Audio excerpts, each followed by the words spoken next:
They not even paying me for it. Damn sure ain't. They ain't paying me for it, but it's nice and cold. Let's sip as y'all see the rain coming down. But yeah, guys, I just want to take a second, to say damn if you do, damn if you don't. I think we on part 3, part 4. Anyway, enjoying a wonderful evening. I'm away from the plantation. And I got to say that I agree with Earl Nightingale on basically his message to secrets,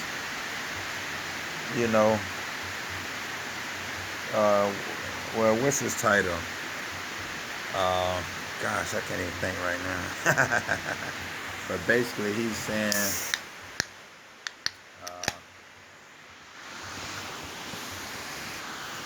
but yeah, basically the strangest secrets.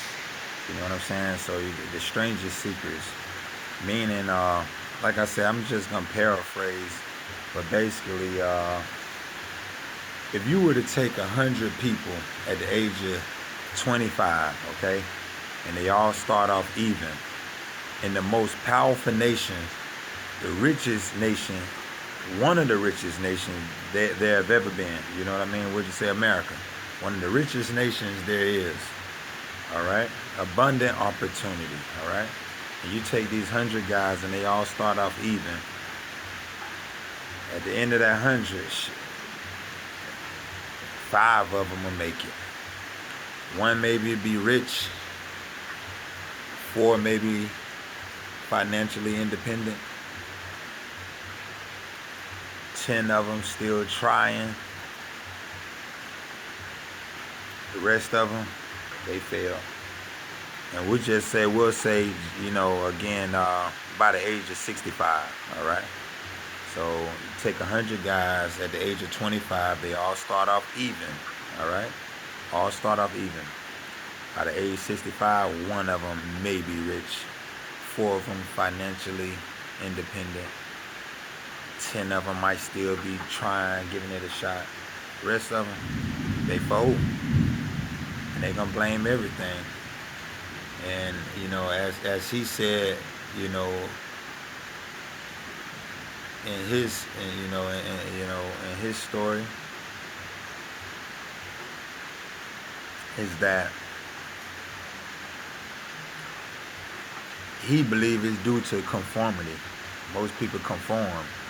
You know what I'm saying? They look at other people and say, okay, oh, this is what they doing, and they became a millionaire. This is what they doing, and they successful and wealthy. Let me do it. All right, and like I said, again, this is me paraphrasing. You know what I'm saying? Like, you can't look at the next Joe Blow. What worked for him may not work for you. You know what I'm saying? It may not work for you. So y'all probably saying, what the hell that got to do with, do with damn if you do, damn if you don't.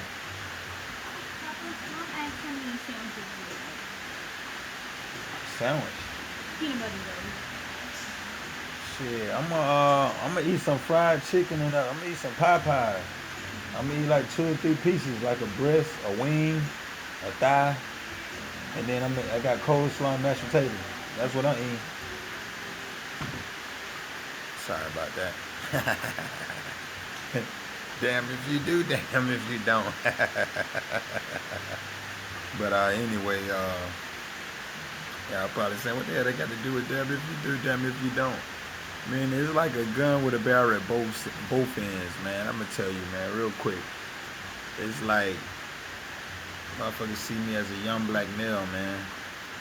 And of course, in America, our reputation is jacked up. You know what I'm saying? Due to the media, propaganda, so on and so forth, man. They put a lot of money into keeping us divided. You know what I'm saying? So the powers that be could conquer. All right.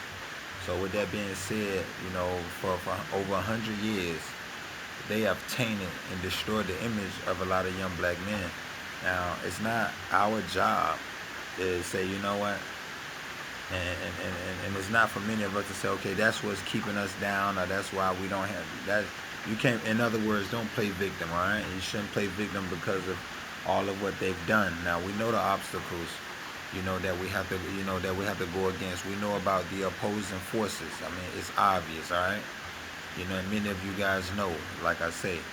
So with that being said, being in America as a young black male, I gotta be 10 times smarter and I gotta work 10 times harder, all right.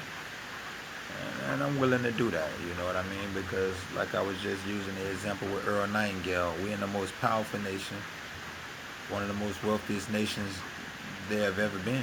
You know what I'm saying? So to me, it's gonna be hard to not have anything, for the simple fact, when I come out of my city, or come out of my house into my city, and I see all of these cars moving, I know they're not driving on air.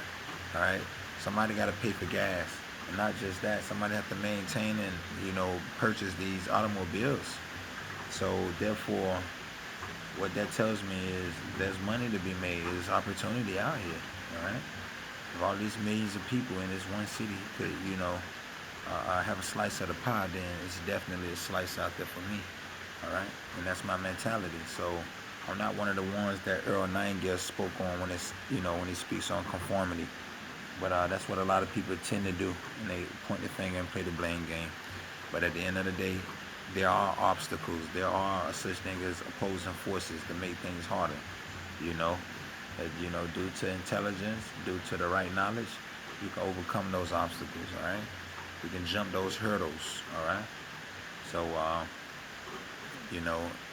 back to my point, damn if you do, damn if you don't. If I'm out here robbing people, knocking over old folks, whether black, white, green, blue, pink, red, yellow, brown, whatever, if I'm out here robbing people, then I fit the stereotype, that they placed upon me. If I do good in my life, then people automatically assume I sell drugs or I steal, you know? And it's like, wow. I mean, even my neighbors, you know what I mean? But I'm not going to keep y'all long. I think I kept y'all long enough, and all of what I'm saying is, damn if you do, damn if you don't. It's like a gun with a barrel at both ends, all right? You know what I mean? You think one side is green, you go on that side, you see you still have to deal with opposing forces and obstacles.